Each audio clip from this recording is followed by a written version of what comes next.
우리 지난 시간 말씀을 통하여서 팔복 가운데서 심령이 가난한 자 그리고 애통하는 자에 대한 이야기를 나누어 봤던 기억이 납니다. 아무도 기억 못 하시죠?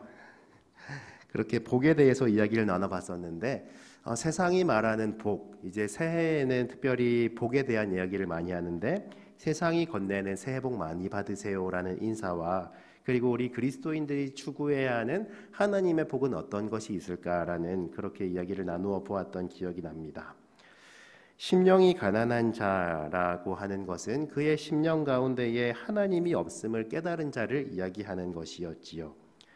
하나님이 나에게 계시지 않았다는 것이 나에게 얼마나 치명적인 위험이었는가 하는 것을 깨달은 사람을 의미하는 것이었습니다. 그는 자신의 죄로 인하여서 애통하는 수밖에는 없었고 이렇게 애통하는 자에게 하나님께서는 천국의 위로를 더하고 계셨습니다. 심령이 가난한 자는 천국이 그들의 것이었고 그리고 애통하는 자는 위로를 받으리라 하고 말씀 가운데 약속을 하고 계셨지요. 이 약속들은 다른 두 개의 별개의 약속이 아니었습니다. 하나로 연결되는 말씀이었고 심령이 가난한 자가 곧 애통하는 자였습니다. 그들이 받는 위로가 곧 죄를 사해 주리라는 약속이었고 죄인이 그 죄가 사해진 그곳이 바로 천국이었지요. 애통하는 자가 위로를 받았다면 그렇다면 이제 그 다음은 다른 애통하는 사람들을 바라볼 수 있게 됩니다. 눈물 흘리고 있는 누군가가 있다면 그 눈물 흘리고 있는 마음 가운데 공감을 할 수 있게 되지요. 이웃들의 아픔 가운데 함께 눈물을 흘리며 함께 하나님의 위로하심을 간구할 수 있게 됩니다. 이것이 사실은 교회 공동체가 나아가야 할 모습이겠습니다. 오늘은 이어서 온유한 자와 그리고 의에 줄이고 목이 마른 자까지 함께 살펴보기를 원하는데요. 온유하다라는 단어를 보면 헬라어 원문을 보면 겸손하다라는 뜻이고 그리고 조금 더 의미를 깊게 살펴보면 사려가 깊다라는 뜻을 가지고 있습니다. 온유라고 하는 우리말 한자를 보면 따뜻할 온자에 부드러울 유자를 쓰고 있죠. 따뜻하고 부드럽다라는 뜻이고 다른 사람들을 헤아릴 줄 알고 공감할 수 있는 사람이라는 뜻입니다. 굉장히 듣기에는 좋은 가치인 것 같습니다만은 그런데 온유함의 가치가 과연 오늘날에도 인기가 있는 가치일까라고 생각을 해보면은 사실은 섣불리 대답을 하기가 굉장히 어렵습니다. 오늘날 이렇게나 치열한 세상 가운데 온유한 사람이 있다면 사실은 그는 요즘 세상 말로는 만만한 사람으로 비춰질 수가 있겠지요. 이용해 먹기 딱 좋은 사람이지 않겠습니까? 조금 더 나쁜 말로 이 온유를 표현해 보자면 호구라고도 할 수 있지 않을까요? 이 세상은 계속해서 승리하는 자만 기억하고 있는 것 같습니다. 승리하기 위해서는 수단과 방법을 가리지 않는 세상으로 나아가고 있고 그러기 위해서는 점점 자기만 알아야 하고 독해져야 한다라고 우리는 그렇게 상상을 하고 있습니다. 이러한 세상을 살아가면서 온유한 사람은 손해가 이만저만이 아닐 것만 같아요. 그래서 온유라고 하는 가치는 이 세상 가운데서는 점점 인기가 없어지는 것 같습니다. 모두가 이기려고 하고 앞서가려고 하고 그리고 나보다 조금 더 똑똑해 보이려고 하고 약삭 빠르게 하려는 이 세상 가운데에서 온유라고 하는 가치는 점점 시대에 뒤처지는 것만 같지요. 그런데 우리 주님께서는 분명히 말씀하고 계십니다. 우리 예수님께서는 스스로 소개를 하실 때에도 어떻게 소개하셨는가 하면 나는 온유하고 겸손하다라고 스스로를 소개하신 바가 있으셨지요. 그리고 오늘 본문 가운데서도 이렇게 말씀하십니다. 온유한 사람은 복이 있나니 그들이 땅을 기업으로 받을 것이미요 하고 말이지요. 이 세상에서는 온유하면 너무 온유한 사람은 오히려 땅을 빼앗기는 그런 순둥이들 같은데 그런데 예수님께서는 오히려 땅을 받으리라, 땅을 차지하리라 하고 말씀을 하고 계십니다. 우리 주님께서 말씀하시는 온유함이라는 것은 도대체 어떤 것일까요? 온유라고 하는 것은 계속해서 우리가 나누고 있는 바와 같이 이웃을 향하여 선하고 착한 태도를 말합니다. 한 사람이 다른 사람에게 어떤 태도로 대하는가를 살펴보면 그 사람의 인격을 짐작을 해볼 수가 있지요. 온유하다는 것은 어질다라는 말과도 의미가 통하는데요. 어질지 못한 사람은 그 속에는 한 사람만 겨우 들어가 있을 뿐입니다. 자기 자신 한 사람만 있는 것이지요. 그런데 어진 사람은 스스로를 존귀하게 여기는 것처럼 나와 다른 사람, 이웃들조차도 함께 귀하게 여깁니다. 이웃에게 있는 하나님의 형상을 발견하고서는 그를 사랑하고 섬기는 사람이지요. 나의 감정이나 당장의 이익에 따라서 사람을 대하는 것이 아니라 자신의 욕심을 잘 다스려서 이웃의 사정이나 이웃의 심정까지도 배려할 줄 아는 사람을 온유한 사람이라고 합니다. 그리고 성경에서는 이를 겸손이라고도 표현하고 있지요. 온유한 사람들이 이 세상에서는 만만한 사람 취급을 당할는지 모르겠습니다마는 우리 예수님께서는 온유한 사람의 그 마음을 기뻐하십니다. 왜냐하면 온유한 사람이야말로 이웃을 내 몸과 같이 사랑하는 자들이기 때문이지요. 예수님께서는 그리스도인들이야말로 온유한 사람이라고 말씀을 하고 계십니다. 그리스도인들인 우리들 스스로의 모습들을 돌아보면 어떻습니까? 우리는 하나님께서 독생자를 내어주시면서까지 특별히 죄 사함을 받은 사람들이지요. 사실 우리는 아무리 억울한 일을 겪었다 할지라도 예수님의 십자가 앞에서는 그 어떠한 억울함도 내뱉을 수가 없습니다. 내가 조금 억울하다고 해서 십자가를 묵상하면 그것보다 더 억울한 일이 없기 때문이지요. 우리 주님께서 나를 위해서 십자가를 당하셨는데 내가 어떻게 나의 작은 억울함을 입 밖으로 낼 수가 있겠습니까? 예수 그리스도의 그 대속하신 은혜를 우리가 믿을 수 있다면 우리는 겸손한 사람으로 살아가야만 하는 것입니다. 우리 하나님께서 나를 살리기 위해서 그 독생자까지도 아끼지 아니하셨다면, 그리고 우리를 위해서 부활하시고 하나님 나라를 약속하셨음을 우리가 믿는다면 우리는 이보다 더 없는 커다란 축복을 누리고 있는 자들입니다. 우리는 창조주 하나님을 나의 아버지로 고백하면서 그분의 편애를 듬뿍 받고 있는 사람들이라는 거예요. 이것을 인정할 수 있는 사람은 온유할 수 있습니다. 내가 십자가의 그 은혜로 죄사함을 받은 죄인이었다는 것을 고백하지 못한다면 우리는 우리를 향해서 죄인이라고 부르는 세상에 대해서 온유할 수 없고 겸손할 수 없게 되겠지요. 우리는 하나님 앞에 고백할 때에 우리 스스로를 어떻게 고백하십니까?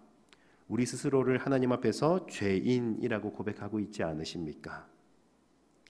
그런데 사실 우리는 누군가가 나를 향해서 죄인이라고 손가락질을 조금만 하면은 어떻게 되나요? 진정으로 온유한 사람이란 그렇다 해도 그 손가락질까지도 담담하게 받아들일 수 있는 사람을 말하는 것입니다. 하나님 앞에서 내 스스로를 죄인이라고 고백했는데 그 나의 죄인된 모습을 다른 사람 앞에서는 인정하지 못할 이유가 없는 것이지요. 우리는 어떤 존재인가 하면 우리는 예수 그리스도께서 피값을 치러서 구원하신 존귀한 자들입니다. 동시에 우리들의 이웃들도 동일하게 예수께서 피 흘려 구원하신 존귀한 자들입니다. 주님께서는 늘 남들이 기피하거나 무시하던 병자들과 죄인들과 가난한 사람들, 버림받는 사람들과 함께 하셨습니다. 예수님께서는 그 많은 사람들 속에서 숨어서 빛나고 있는 그 하나님의 형상들을 발견하셨던 거예요.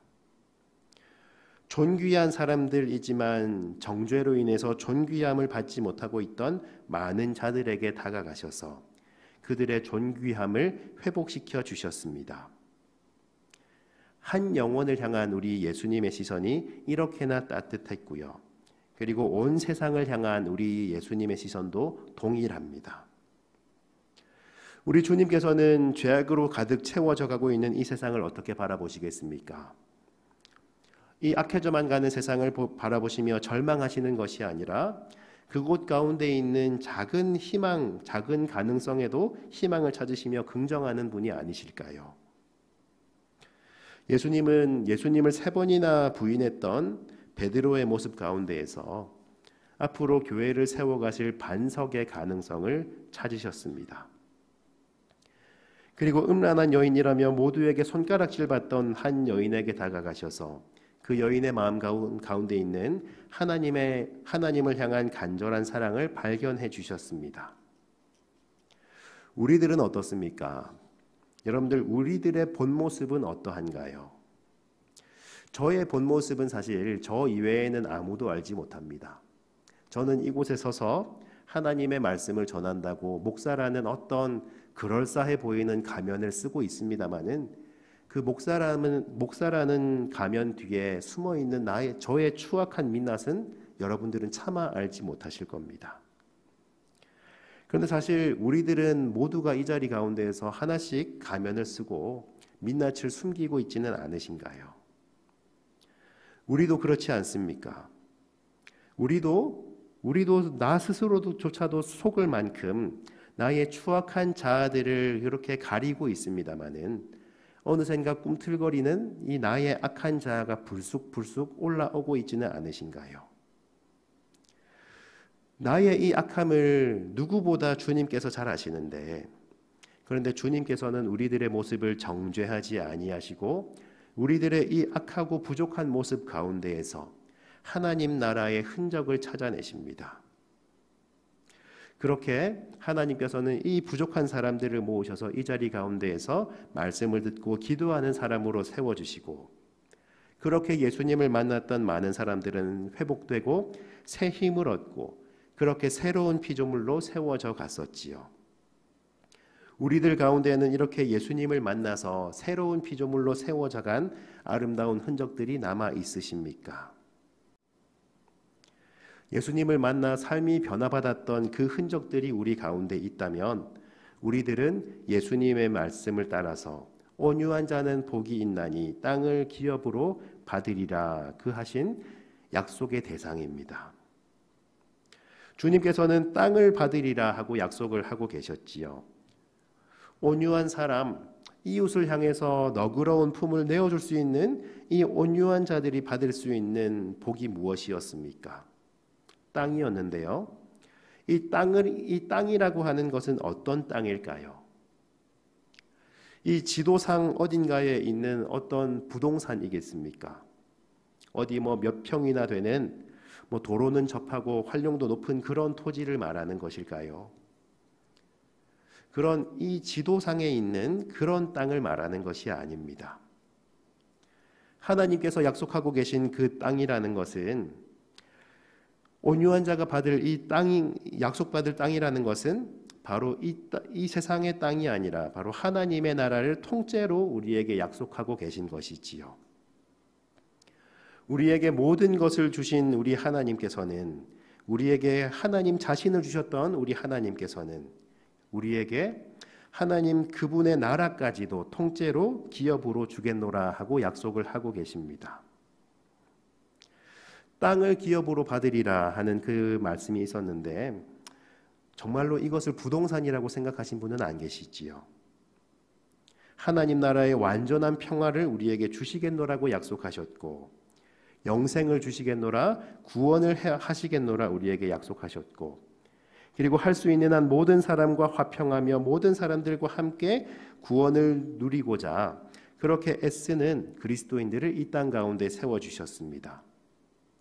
그렇게 이전에는 화평하지 못했던 존재와 화평해 나가는 그 자리가 바로 하나님의 나라이고, 하나님의 나라를 두 글자로 하면 바로 천국이지요. 이 천국이 처음에는 어떤 사람들에게 약속된 것이었습니까? 심령이 가난한 자들에게 약속되었던 것이 바로 천국이었습니다. 사실은 온유한 자들이 받겠노라 약속하셨던 그 땅이라는 것도 천국과 같은 것이지요. 우리는 모든 사람들을 대하는 가운데에 그 안에 담겨 있는 하나님의 형상을 발견할 수 있는 주님의 시선을 닮은 눈이 우리들 모두에게 있기를 바랍니다. 모든 사람들을 대할 때 우리는 하나님을 섬기듯이 남을 높여드리며 나보다 남을 더 낮게 여기는 그런 귀한 겸손이 우리들 가운데에 있기를 원합니다. 본문에 사용된 용어를 사용해 보자면 우리는 온유한 자가 되기를 원하고 그리고 우리는 겸손한 자가 될 수 있기를 바랍니다. 그렇다면 우리가 있는 그곳 가운데에 하나님의 나라가 펼쳐질 것입니다. 우리 예수 그리스도 주님을 통해서 사람은 모두가 다 죄인임을 깨닫고 연약하고 부족한 사람들임을 알았기에 상대방의 실수와 그리고 상대방의 허물이나 죄악이 발견된다 할지라도 온유한 사람들은 그들을 용서하려고 용납하려고 애씁니다. 나 같은 죄인도 주님께서는 용서하셨기에 내가 용서 못할 사람은 없다는 거예요. 이렇게 점점 죄악으로 갈갈이 찢겨 나가고 있는 이 세상이 그렇게 온유해지는 그리스도인들이 하나씩 채워짐을 통하여서 점점 회복하기에 이를 것입니다. 그것이 늘 우리가 기도하고 있는 것 가운데 담겨 있는데 그것이 바로 아버지의 뜻이 하늘에서와 같이 땅에서도 이루어진다는 것이고 우리가 우리에게 잘못한 사람을 용서하여 준 것 같이 우리 죄를 용서해 주는 그 모습이 하나님 나라의 회복 가운데 담겨 있는 것이지요. 예수님께서 우리에게 가르쳐 주신 그 기도의 내용 가운데에는 온유한 자의 모습을 갖추기 위해서 기도하라라고 가르쳐 주신 것입니다. 계속해서 우리가 펼쳐져 있는 우리가 밟아나가는 모든 삶의 현장 가운데에서 하나님의 나라가 펼쳐지며 우리가 그 땅을 기업으로 받을 수 있는 우리 모두가 될 수 있기를 간절히 바라고 소망합니다. 말씀을 한 절 더 넘겨 이제 의에 줄이고 목이 마른 자에 대해서 한번 다시 이야기를 나누어 보고자 합니다.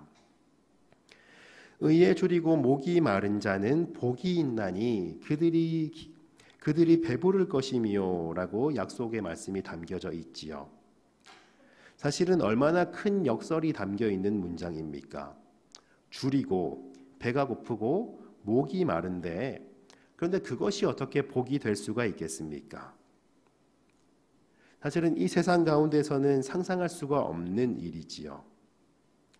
그런데 하나님께서는 줄이고 목이 마른 자를 기뻐하십니다. 우리의 본성은 우리의 자아는 사실은 하나님을 찾지 않는 자이지요. 하나님이 아닌 다른 것으로 계속해서 채우고자 합니다. 아무리 마셔도 목이 마를 수밖에 없는 이 세상의 것만을 찾고 아무리 먹어도 줄인 것만 찾다가 점점 메말라 가는 것이 우리들 삶의 본질이 아니겠습니까?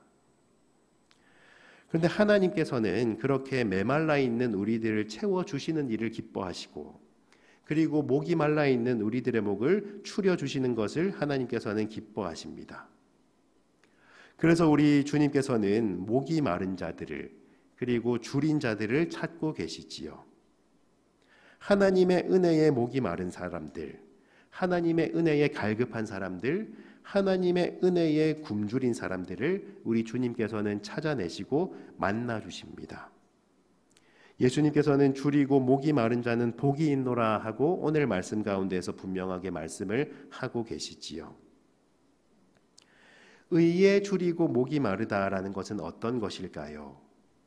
단순히 배가 고프고 물을 먹고 싶어 갈증이 나는 것이 아니라 의에 줄이고 목이 마르다라는 것은 어떤 것을 의미하는 것이겠습니까?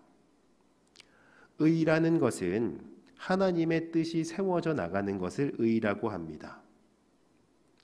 의와 반대되는 개념은 불의라고 하는데요. 그렇다면 불의라는 것은 하나님의 말씀이 세워지지 않는 것이 불이라고 하겠지요. 하나님의 은혜를 맛본 사람들은 하나님 나라의 의를 추구하면서 살아갑니다. 하나님께서는 은혜와 축복에 줄이고 목이 마른 자들을 기뻐하시는데 그런데 하나님의 뜻이 의에 줄이고 의에 목이 마른 사람들은 얼마나 기쁘시게 받아주시겠습니까? 의에 줄이고 목이 마를 수 있는 것은 사실은 굉장한 신앙의 경지라고 할 수가 있겠습니다. 팔복의 처음 말씀부터 우리가 하나씩 떠올려 본다면 심령이 가난한 자들은 어떤 자들이었나 하면 내 안에 하나님이 없었다는 것을 발견한 사람이었지요. 나에게 꼭 있어야 하는 우리 심령 가운데 반드시 계셔야만 하는 하나님이 없었던, 나는 죄인이었음을 발견하고 고백한 사람들이 바로 심령이 가난한 사람들이었습니다. 애통하는 사람은 어떠한 자들이었나 하면 자신의 죄를 깨닫고 고통스러운 회개의 과정을 지나고 있는 사람들이었지요. 정말로 하나님 앞에서 단 한순간만이라도 진실하게 살고 싶은데, 그런데 그러지 못했던 나의 모습이 너무나 아프게 다가오는 거예요. 온유한 사람이란 어떻습니까? 이렇게나 뼈아팠던 회개의 과정들을 다 통과해낸 사람들입니다. 자신의 추악한 민낯까지 다 가감없이 살펴본 이후에 이웃들의 부족함을 향해서도 동일하게 너그러운 마음으로 바라볼 수 있는 사람을 온유한 사람이라고 하고 있었지요. 그렇다면 이제 그 온유한 사람들은 무엇을 추구하면서 살아가야 하겠습니까? 나 혼자 온유하게, 나 혼자 하나님 복을 듬뿍 받는 것으로는 이제는 목이 마른 거예요. 나는 하나님으로 인해서 이렇게 행복한데, 그런데 하나님의 뜻이 전혀 세워지지 못하고 있는 이 세상을 향해서 점점 목이 마르기 시작합니다. 모두가 다 함께 하나님의 말씀 가운데서 기뻐할 수 있는 길을 찾아내기 시작합니다. 모두에게 옳은 길, 모두가 살 수 있는 것은 과연 어떤 것인가? 하나님의 뜻이 올바르게 세워지는 의의 길을 찾고자 하는 것이지요. 의라고 하는 것은, 하나님의 말씀이 세워진다는 것은 마땅히 지켜가야 할 것을 반드시 지켜내는 것을 의라고도 할 수가 있겠습니다. 하나님께서 우리들의 양심과 영혼 가운데 주신 그 진리를 세워간다면, 그렇다면 지금까지는 알고서도 그냥 넘어가곤 했던 불의라는 것을 이제 더 이상 그냥 넘기지 아니하고 이것을 올바르게 세워나가고자 애쓰는 사람을 말하는 것이지요. 불의를 그냥 넘기지 아니하고 그곳 가운데 의를 세우기 위해서 힘쓰는 사람을 통해서 이 땅 가운데 하나님의 창조 질서가 세워지기 시작합니다. 주님께서 말씀하시기를 그리스도인들은 의에 줄이고 목이 말라야 하는 존재들이라고 말씀을 하고 계십니다. 하나님의 뜻이 이 땅 가운데 이루어지기를 간절히 원하고 행동하는 사람들을 말하는 것이지요. 나 하나만 의롭고 나 하나만 구원받고 천국 가는 그것으로 만족하지 않습니다. 나와 함께 다른 이웃들, 사랑하는 가족들, 심지어는 저 원수들까지도 함께 구원받을 수 있는 길은 어떤 것일까? 이것을 기도하는 가운데 눈물 흘리는 자들을 말하는 것이지요. 이런 의로운 사람들에게 이웃들의 사정이란 그저 나와는 상관없는 남의 일이 아닙니다. 함께 울고 함께 웃으며 눈물 흘리고 있는 곳 가운데서는 하나님의 위로가 있기를 간구하고, 즐거워하는 곳 가운데는 더욱더 풍성하고 형통한 하나님의 복이 있기를 공감하며 함께 기뻐하는 자들이지요. 우리 주님께서 말씀하시기를 우는 자들과 함께 울라, 그리고 웃는 자들과 함께 웃으라 라고 말씀하셨는데, 그 말씀대로 살아가는 사람들을 말합니다. 이제 나 하나의 기도 제목만 가지고 열심히 기도하는 것이 아니라 저 사람의 기도 제목은 어떤 것이 있을까?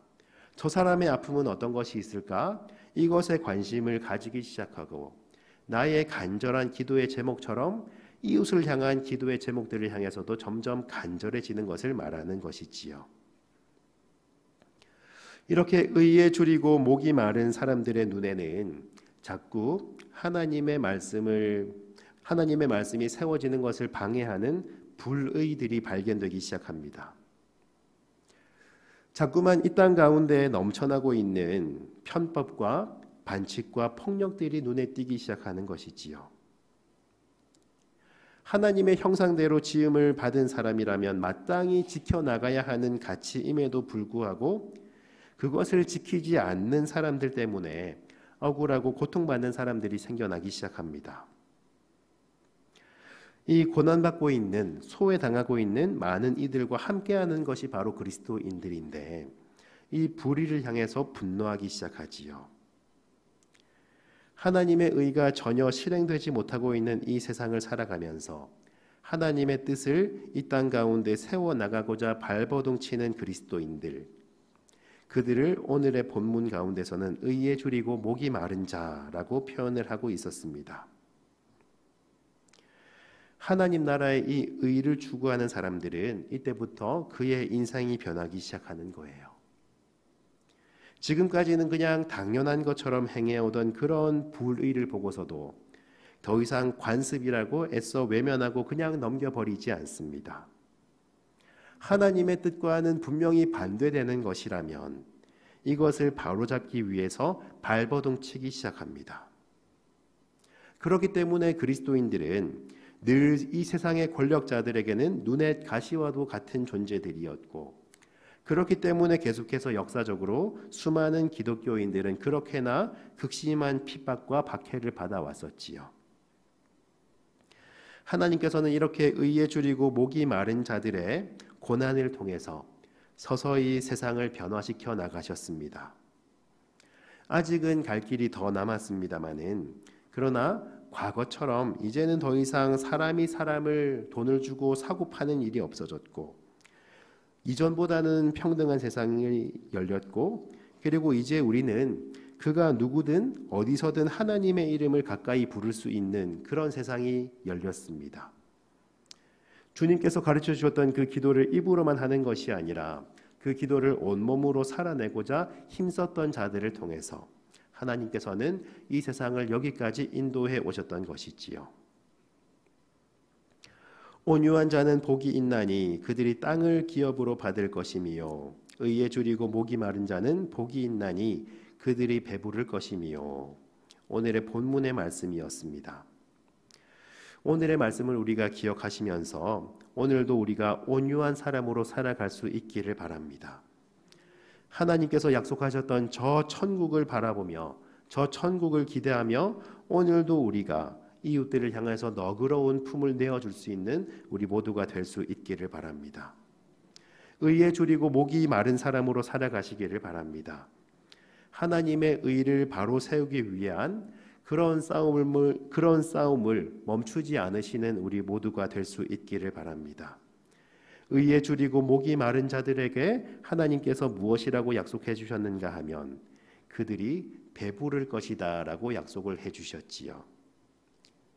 단순히 맛있는 것을 많이 먹어서 배가 부른 것이 아니라 의에 줄였고 의에 목이 말랐는데 너무나 불의가 넘쳤기 때문에 의를 향해서 너무나 배가 고팠는데 그 의가 조금씩 세워지는 모습을 통해서 그들이 배가 부를 것이다 라고 말씀을 하고 계셨습니다.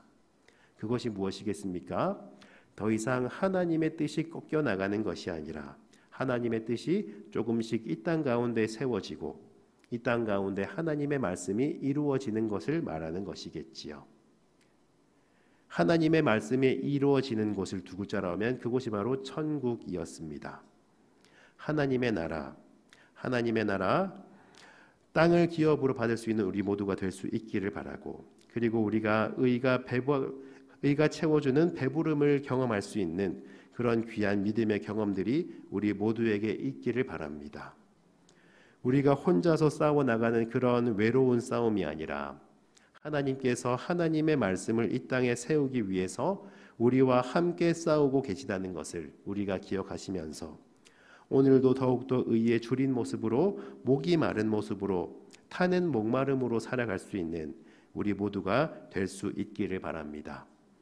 점점 악해져만 가는 이 세상 가운데에 하나님의 말씀이 조금씩 세워지는 것을 바라보는 그런 믿음의 경험들이 우리 가운데 있을 것입니다. 기도하겠습니다.